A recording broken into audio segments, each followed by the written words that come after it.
O Ministério dos Negócios Estrangeiros, já ao fim do dia, enviou uma nota às redações. Rui Machete diz que nunca fez perguntas à Procuradoria-Geral da República ou a qualquer instância judicial sobre qualquer processo que esteja a ser, nesta altura, investigado. O Ministro diz ainda que a resposta à Rádio Nacional de Angola resulta do comunicado do DCIAP, de novembro de 2012, sobre a investigação a altos dirigentes do Estado angolano. O comunicado, na altura, revelava que ainda não tinham sido constituídos arguidos nesses processos.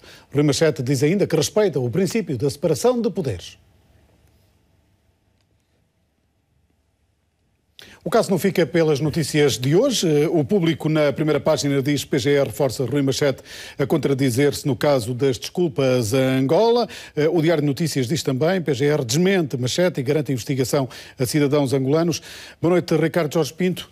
Temos aqui mais um problema para o Governo. Depois da Ministra das Finanças, poderá ser Rui Machete o grande problema do momento? É o problema. Rui Machete foi escolhido para Ministro dos Negócios Estrangeiros pelo seu perfil de político experiente, experimentado, que não deveria cometer gafes destas. A verdade é que Rui Machete quis ficar bem na fotografia perante os angolanos, num ato que me parece estranho, na medida em que foi invocar um caso que está sob segredo de justiça e, sendo ele um alto responsável do Estado português, deveria compreender que a separação de poderes entre aquilo que é o terreno político e o terreno judicial jamais, muito menos fora de fronteiras, deve ser confundido. Daí que haja aqui um embaraço que o Primeiro-Ministro com certeza vai ter que também esclarecer, na medida em que... Não quis esclarecer no Parlamento já hoje. Se calhar não tinha a informação toda, porque esta entrevista foi à Rádio Nacional de Angola, nem sequer uma entrevista com imagem que pudesse ter um grande impacto. Isto mostra a ingenuidade dos políticos que acham que, ao falarem para uma rádio num outro continente, não serão escrutinados no seu próprio país acerca das declarações que aí fazem. Talvez isso fosse verdade nos anos 70 e 80,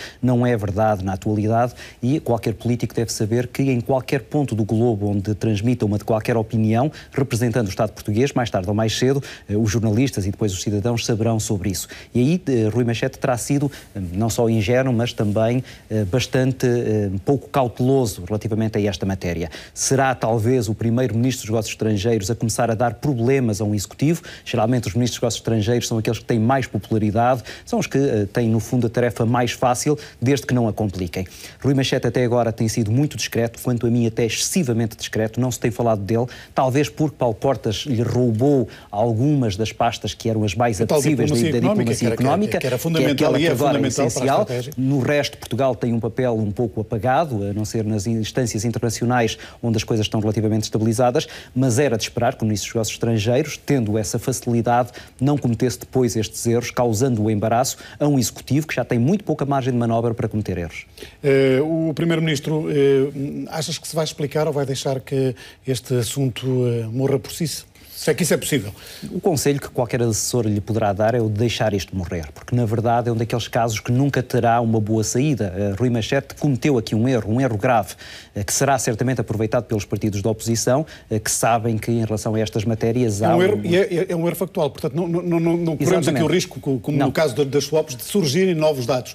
A entrevista está lá, foi aquela, já foi retransmitida, já teve estas reações. O único espaço que Rui Machete terá é de invocar uma leitura interpretativa um pouco exagerada dessa nota do DCIAP de há um ano, onde na verdade se diz que não há arguídos e de onde ele poderá agora tentar explicar que não havendo arguídos não há nada assim substancialmente grave. O que ele diz é que estes processos são problemas com formulários, é uma coisa menor. Ou seja, os indícios não são esses. Claro, e a PGR vem dizer isto também. Dá a entender que teve acesso a dados a que ele não poderia ter tido acesso e que na verdade não lhe foram dados. E portanto ele, para além de tudo mais, mentiu nessa entrevista à Rádio Nacional de Angola. Os próprios angolanos certamente não ficarão muito satisfeitos quando perceberem, porque vão perceber, que o governo português lhes fez isso. Daí o tal embaraço, daí a dificuldade que Pedro Passos Coelho terá em esclarecer isto, e o melhor será empurrar para debaixo do tapete e esperar que Rui Machete discretamente acabe por passar por cima deste problema. Ricardo, obrigado por teres vindo a este 24 Horas comentar esta situação que envolve o Ministro dos Negócios Estrangeiros